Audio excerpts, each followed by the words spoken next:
ಇನ್ನು ಕಾಂಗ್ರೆಸ್ ವಿರುದ್ಧ ವಿಪಕ್ಷ ನಾಯಕ ಆರ್ ಅಶೋಕ್ ಟ್ವೀಟ್ ಮಾಡಿದ್ದಾರೆ. ಟ್ವೀಟ್ ಸಮರವನ್ನ ಮಾಡ್ತಾ ಇದ್ರೆ, ಟ್ವೀಟ್ ಮುಖಾಂತರ ವಾಗ್ದಾಳಿಯನ್ನ ಮಾಡ್ತಾ ಇದ್ರು. ಏನು ಈ ಪೊಲೀಸರ ಅವಹೇಳನವನ್ನ ಖಂಡಿಸಿ ಆರ್ ಅಶೋಕ್ ಅವರ ಟ್ವೀಟ್ ಇದು.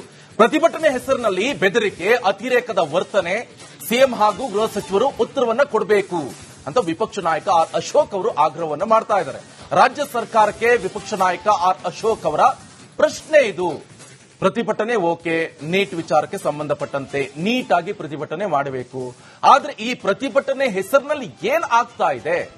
ಬೆದರಿಕೆ, ಅತಿರೇಕದ ವರ್ತನೆ, ಸಿಎಂ ಹಾಗೂ ಗೃಹ ಸಚಿವರು ಇದಕ್ಕೆ ಉತ್ತರವನ್ನ ಕೊಡಬೇಕು ಅಂತ ವಿಪಕ್ಷ ನಾಯಕ ಆರ್ ಅಶೋಕ್ ಅವರು ಆಗ್ರಹವನ್ನ ಮಾಡ್ತಾ ಇದ್ದಾರೆ. ಇದು ರಾಜ್ಯ ಸರ್ಕಾರಕ್ಕೆ ವಿಪಕ್ಷ ನಾಯಕ ಆರ್ ಅಶೋಕ್ ಅವರ ಪ್ರಶ್ನೆ. ಟ್ವೀಟ್ ಮುಖಾಂತರ ರಾಜ್ಯ ಸರ್ಕಾರದ ವಿರುದ್ಧ ವಾಗ್ದಾಳಿಯನ್ನ ನಡೆಸ್ತಾ ಇದ್ದಾರೆ.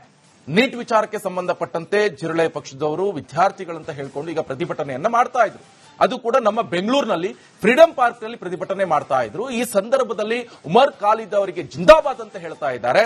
ಪೊಲೀಸ್ ಅವರಿಗೆ ಬಾಯಿ ಬಂದಂಗೆ ಏನೇನೆಲ್ಲ ಬರೆದು ಅದರಲ್ಲಿ ಪೋಸ್ಟರ್ ಪ್ರದರ್ಶನ ಮಾಡ್ತಾ ಇದ್ದಾರೆ.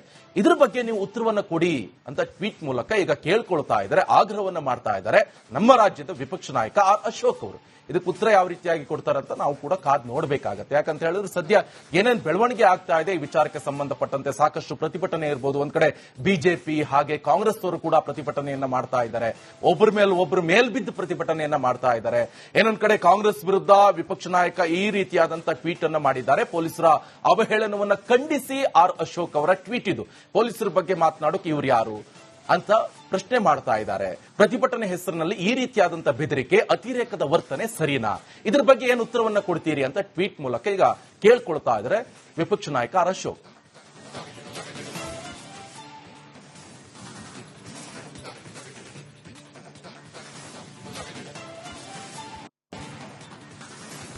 ವೀಕ್ಷಕರ, ಸದ್ಯ ಈಗ ಈ ಗೃಹ ಸಚಿವರ ಈ ಖಾಲಿದ್ ಮೇಲಿನ ಪ್ರೀತಿ ನಮ್ಮ ಪೊಲೀಸ್ ಇಲಾಖೆ ಮೇಲಿಲ್ಲ ಯಾಕೆ ಅನ್ನುವಂತ ಪ್ರಶ್ನೆಯಲ್ಲಿ ಉದ್ಭವ ಆಗ್ತಾ ಇರುವಂತದ್ದು.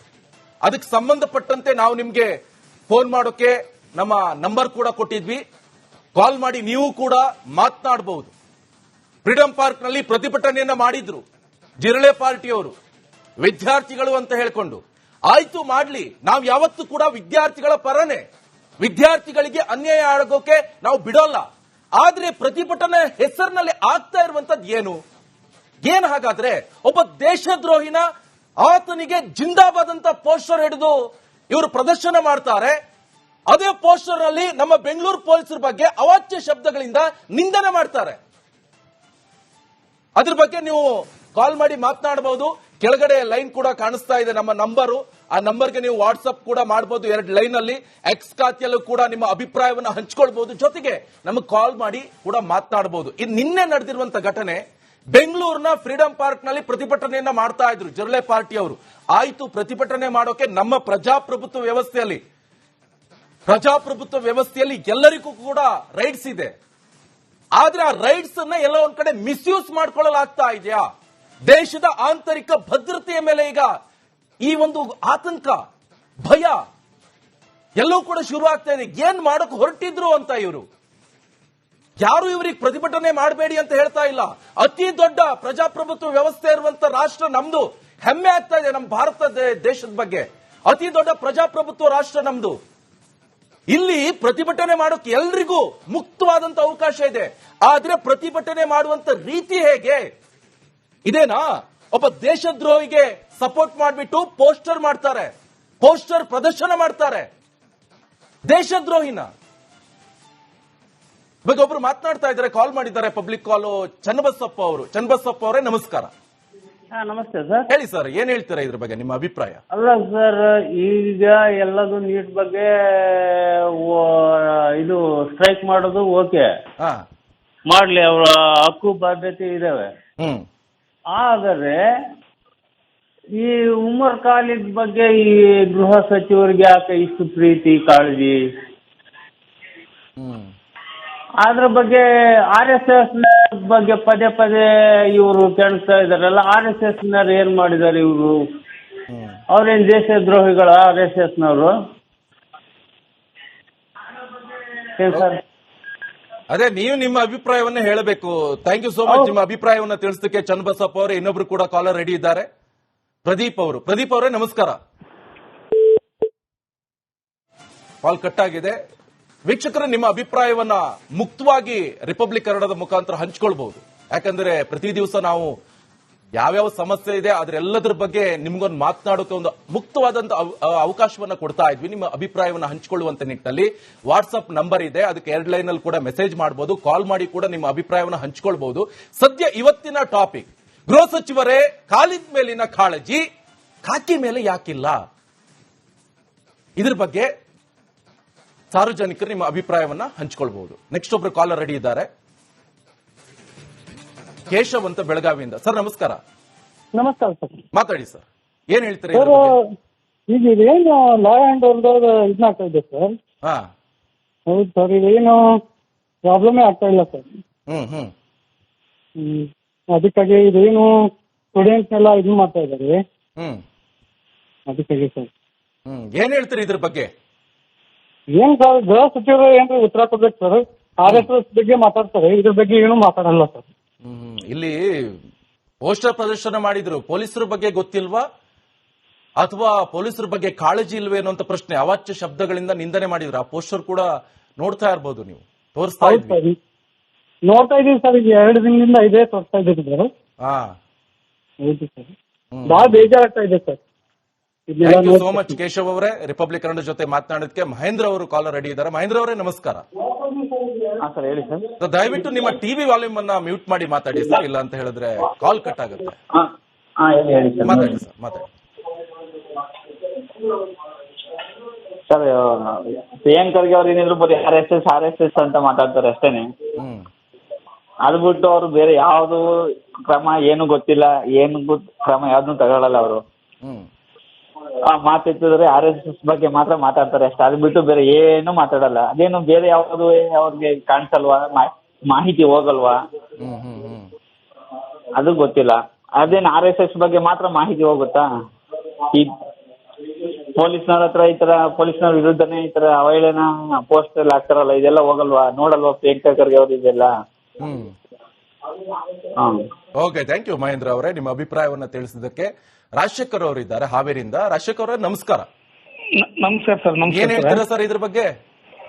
ಸರ್, ಈಗ ಪೋಸ್ಟರ್ ಹಿಡ್ಕೊಂಡ್ ನಿಂತ್ಕೊಂಡಲ್ರಿ ಹೆಣ್ಮಗಳು, ಆಕೆ ಕೈಯಾಗ ಒಂದು ಮೈಕ್ ಇದನ್ನೇನೋ ಇದನ್ನ ಹಿಡ್ಕೊಂತಾರಲ್ರಿ ಟಿವಿ ಇದು ಐತಿ. ಫಸ್ಟ್ ಆಕೆ ಯಾರು ಅನ್ನೋದನ್ನ ಗೃಹ ಇಲಾಖೆ ಇದನ್ ಮಾಡ್ಬೇಕು ಸರ್. ಬಹಳ ಸೂಕ್ಷ್ಮವಾಗಿ ಗಮನಿಸ್ತೀರಾ ನೀವು. ಯಾಕಂದ್ರೆ ಅದು ನಾಳೆ ರಾಂಗ್ ಮೆಸೇಜ್ ಹೋಗುತ್ತೆ ಸರ್ ಜನರಿಗೆ. ಅದು ತಪ್ಪು ಭಾವನೆ ಬರಬಾರ್ದಲ್ರಿ ಜನರಲ್ಲಿ. ಅದು ನೋಡ್ರಿ, ಅದು ನಾನು ಇದು ಮಾಡಿದೆ. ಆಮೇಲೆ ಇವರು ಈಗ ಈ ದೇಶದೊಳಗೆ ಸರ್ ಏನು ರಾಹುಲ್ ಗಾಂಧಿ, ಆಮೇಲೆ ಸೋನಿಯಾ ಗಾಂಧಿ ಮಗಳು ಪ್ರಿಯಾಂಕಾ ಗಾಂಧಿ, ಈ ಗಾಂಧಿ ಕುಟುಂಬ ಅನ್ನೋದು ಇದು ಬೀದಿಗೆ ಬಂದಿದ್ದಿಲ್ರಿ ಹೋರಾಟದ್ದು. ಇವ್ರು ಯಾವತ್ತು ಬೀದಿಗೆ ಬಂದ ಜನ ಅಲ್ರಿ ಇವ್ರು. ಈಗ ನೋಡ್ರಿ, ಈಗ ಇವ್ರು ಯಾವತ್ತಾದ್ರು ವಿದ್ಯಾರ್ಥಿಗಳಿಗೆ ಎಂದು ಬೆಂಬಲ ಕೊಟ್ಟವರಲ್ಲ. ಈ ಹಿಂದಾದ್ರೂ ಈ ಸ್ವಾತಂತ್ರ್ಯ ಸಿಕ್ಕಾಗಿಂದ ಇವರೆಲ್ಲ ಕಿಡಿಕಿಯಾಗಿ ನಿಂತು ನೋಡಿದಾರೆ, ಹಿಂದೆ ಹೋರಾಟ ಮಾಡಿದವ್ರಿಗೆಲ್ಲ. ಎಷ್ಟು ಸಾರಿ ಆಗಿಲ್ರಿ ನಮ್ಮಲ್ಲಿ ಪ್ರಶ್ನೆ ಪತ್ರಿಕೆಗಳು ಸೋರಿಕೆ. ಆ ಟೈಮ್ದಲ್ಲಿ ಇವರೆಲ್ಲ ಕುತ್ಕೊಂಡರು. ಇವ್ ರಾಹುಲ್ ಗಾಂಧಿ ಅನ್ನವ ಒಂದ್ ತಿಂಗಳಿಗೆ 30 ದಿವಸ, 30 ದಿನದಲ್ಲಿ 20 ದಿವಸ ಹೊರದೇಶದಲ್ಲಿ ಇರ್ತಾನೆ. ಇವರು ಪಾಪ ವಿದ್ಯಾರ್ಥಿಗಳು ಹೋರಾಟ ಮಾಡೋದು ಪ್ರಾರಂಭ ಮಾಡೋದ್ರಿಂದ 20 ದಿನದ ನಂತರ ಆತ ಬಂದಾನ್ರಿ. ಅಲ್ಲೇ ವಿದೇಶ ಒಳಗೆ ಏನ್ ಕೈವಾಡ ಮಾಡ್ಕೊಂಡ್ ಬಂದಾರ ಅನ್ನೋದನ್ನ ಸರಿಯಾಗಿ ಪತ್ತೆ ಹಚ್ಬೇಕ್ರಿ. ಆಮೇಲೆ ಹೊರದೇಶದವ್ರಿಗೂ ಈ ನಮ್ ದೇಶದಲ್ಲಿ ಬಂದು ಪ್ರತಿಭಟನೆ ಮಾಡೋದಕ್ಕೆ ಏನ್ ಹಕ್ಕಿದೆ ರೀ? ಆಮೇಲೆ ಅವ್ರಿಗೆಲ್ಲ ಊಟದ ಸಪ್ಲೈ ಮಾಡೋದು, ಇದನ್ನ ಮಾಡೋದು, ಅಲ್ಲಿ ಕುತ್ಕೊಂಡು ಅಮೆಜಾನ್ ಇದ್ರಾಗಿಂದ ಅವ್ರಿಗೆ ಊಟದಲ್ಲಿ ಹೋಗಿ ಕೊಡ್ರಿ ಅಂತ ಹೇಳೋದು, ಇದು ಯಾವ್ದಿದು? ನಮ್ ದೇಶದಾಗ ನೋಡ್ರಿ, ಯಾವುದೇ ಕಾರಣಕ್ಕೂ ಯಾವ ಬಾಂಗ್ಲಾದೇಶ, ಇನ್ನೊಂದ್ ದೇಶ, ಆಮೇಲೆ ಆ ದೇಶ ಆಗಕ್ ಸಾಧ್ಯನೇ ಇಲ್ಲ. ಇವ್ರು ಅದೆಂತ ಇದನ್ನಾರ ಮಾಡ್ಲಿ, ಈ ದೇಶದ ಪ್ರತಿಯೊಬ್ಬ ಮತದಾರರು ಇದನ್ನ ವೀಕ್ಷಣೆ ಮಾಡ್ತಾ ಇದ್ದಾರೆ ಸರ್. ಇದನ್ನ ಇವ್ರು ಏನ್ ಮಾಡ್ತಾ ಇದ್ದಾರೆ ಅನ್ನೋದನ್ನ, ಈ ಪ್ರತಿಭಟನೆಯನ್ನ ವೀಕ್ಷಣೆ ಮಾಡ್ತಾ ಇದ್ದಾರೆ. ನೀವು ನಿನ್ನೇನು ಮಾಡಿದ್ರಿ ಏನು ಡಿಬೇಟ್ ಸರ್, ಇದು ಏನು ಫೋನ್ ಇದನ್ನ ಕಾರ್ಯಕ್ರಮದಲ್ಲಿ 190% ಇದನ್ನ ವಿರೋಧನ ಮಾಡಿ ಹೇಳ್ಯಾರ ಎಲ್ಲಾರು. ಹೌದಲ್ಲ ಸರ್ ಇದು? ಓಕೆ, ಥ್ಯಾಂಕ್ ಯು ರಾಜಶೇಖರ್ ಅವರೇ, ನಿಮ್ಮ ಅಭಿಪ್ರಾಯವನ್ನ ತಿಳಿಸಕ್ಕೆ. ಕಲ್ಯಾಣ್ ಅವರಿದ್ದಾರೆ ಬೆಂಗಳೂರಿಂದ. ಕಲ್ಯಾಣ್ ಅವರೇ ನಮಸ್ಕಾರ. ನಮಸ್ಕಾರ ಸರ್. ಹೇಳಿ ಸರ್, ಮಾತಾಡ್ತೀವಿ. ಏನ್ ಹೇಳ್ತೀರಾ ಸರ್ ಇದ್ರ ಬಗ್ಗೆ? ಸರ್ ಇದು ಕಂಪ್ಲೀಟ್ಲಿ ರಾಂಗ್ ಆಕ್ಚುಲಿ. ಅವರು ದೇಶದ್ರೋಹಿ ಒಬ್ಬ ವ್ಯಕ್ತಿಯ ಪೋಸ್ಟ್ ಹಿಡ್ಕೊಂಡು ಇದು ಮಾಡ್ತಾರೆ ಅಂದ್ರೆ ಇದಕ್ಕೆ ಯಾವ್ದೇ ಅರ್ಥ ಇಲ್ಲ. ಅಲ್ಲಿ ಇರ್ತಕ್ಕಂತ ಪೊಲೀಸರು ಏನ್ ಮಾಡ್ತಿದಾರೆ ಅದನ್ನ ನೋಡಿ ಏನ್ ಮಾಡ್ತಿದಾರೆ, ಅವ್ರ ಮೇಲೆ ಖಂಡಿತವಾಗ್ಲೂ ಕ್ರಮ ತಗೊಳ್ಬೇಕು. ಇದು ಇದು ಒಂದು ಬೇಸ್ಲೆಸ್ ಪ್ರೊಟೆಕ್ಷನ್ ಆಗ್ತಿದೆ ಸರ್ ಇದು. ಸೊ ಇಂಥದಕ್ಕೆಲ್ಲ ಉತ್ತೇಜನ ಕೊಡಬಾರದು. ಮತ್ತೆ ನೋಡಿ ಅವ್ರು ಯಾರು ಸರ್, ಅವರು ಹಿಂದಿಯಲ್ಲಿ ಬರೀತಿದ್ದಾರೆ. They are not from original ಕರ್ನಾಟಕದವ್ರು ಅಲ್ಲ ಅವರು, ಅಲ್ವಾ? ಅವ್ರಿಗೆ ಗೊತ್ತೇ ಇಲ್ಲ ಈ ನಾಡು ನುಡಿ ಇಲ್ಲಿಂದ. ಓಕೆ, ಅದು ಬಿಟ್ಬಿಡಿ. ಅಟ್ಲೀಸ್ಟ್ ಇದು ಏನು ವಿದ್ಯಾರ್ಥಿಗಳ ಮೇಲೆ ನೀಟ್ ಲೀಕ್ ಆಗಿದೆ ಅದು ಆ ಒಂದು ಇದರಲ್ಲಿ ಹೋಗ್ತಾ ಇಲ್ಲ, ಅವರು ಬೇರೆ ಕಡೆನೆ ತಗೊಂಡು ಹೋಗ್ತಿದ್ದಾರೆ ಈ ಒಂದು ವಿಚಾರ. ಸೊ ಇದು ಕಂಪ್ಲೀಟ್ಲಿ ರಾಂಗ್. ಇದರಿಂದ ಏನಾಗುತ್ತೆ, ಎಲ್ಲರೂ ತಪ್ಪುದಾರಿ ಎಳ್ದಂಗಾಗುತ್ತೆ. ಇದರಿಂದ ತುಂಬಾನೇ ಪ್ರಾಬ್ಲಮ್. ಸೊ ಇಮಿಡಿಯೇಟ್ ಆಗಿ ಅಂತವ್ರನ್ನ ಅರೆಸ್ಟ್ ಮಾಡಬೇಕು, ಆಮೇಲೆ ಅವ್ರ ಮೇಲೆ ಕ್ರಮ ಕೈಗೊಳ್ಳಬೇಕು. ಓಕೆ ಓಕೆ, ನಿಮ್ಮ ಅಭಿಪ್ರಾಯವನ್ನು ತಿಳಿಸಲಿಕ್ಕೆ ಧನ್ಯವಾದಗಳು ಕಲ್ಯಾಣ್ ಅವರೇ. ಇನ್ನೊಬ್ರು ಕಾಲರ್ ರೆಡಿ ಇದ್ದಾರೆ, ಜಗದೀಶ್ ಅವರು. ಜಗದೀಶ್ ಅವರೇ ನಮಸ್ಕಾರ. ನಮಸ್ಕಾರ ಸರ್. ಮಾತಾಡಿ ಸರ್, ಏನ್ ಹೇಳ್ತೀರಾ ಇದ್ರ ಬಗ್ಗೆ? ಏನ್ ಸರ್, ಇವ್ರ ವಿಷಯನ ಬೇರೆ ಐತ್ ಸರ್. ಇವ್ರಿಗೆ ಯಾವ ವಿಷಯನ ಎಲ್ಲಿ ಮುಟ್ಟಿಸ್ಬೇಕಂತ ಅರ್ಥ ಆಗವಲ್ದು. ಇವ್ರು ಮಾಡಿರೋದು ಹೋರಾಟನೇ ಬೇರೆ, ಇವ್ರು ಮಾಡ್ತಿರೋ ಕೆಲಸನೇ ಬೇರೆ. ಈ ಉಮ್ಮರ್ ಖಾಲಿದ್ ಅಂತವ್ರ ಪರವಾಗಿ ಇಲ್ಲಿ ಹೋರಾಟ ಮಾಡಕ್ ನಿಂತ್ರ ಮುಂದೆ ಹೆಂಗ ಸಮಾಜಕ್ಕೆ ಏನ್ ಮೆಸೇಜ್ ಕೊಡೋರು ಅದಾರ ಇವ್ರು, ಅಲ್ವಾ? ಹೌದ್ ಸರ್. ಅದಕ್ಕೆ ಏನ್ ಹೇಳ್ತೀರಾ ಅದ್ರ ಬಗ್ಗೆ? ಏನ್ ಹೇಳ್ಬೇಕು ಸರ್, ಇವ್ರು ಉದ್ದೇಶನೇ ಬೇರೆ ಸರ್. ಹಿಂಗಾಗಿ ಏನ್ ಸರ್ಕಾರನ ವಿಚಾರ ಮಾಡಬೇಕು ಸರ್. ಕೇಂದ್ರ ಸರ್ಕಾರನ ಇದ್ರ ಬಗ್ಗೆ ಸರಿಯಾದ ತನಿಖೆ ಮಾಡ್ಕೊಂಡು ಮುನ್ನಡೆಸ್ಬೇಕ್ರಿ. ಇಲ್ಲಿಲ್ಲ ಅಂದ್ರೆ ಇವರು ಒಟ್ಟಾಟೊಬ್ಬ ಜಾಸ್ತಿ ಆಗತ್ತೆ ಸರ್. Okay, thank you.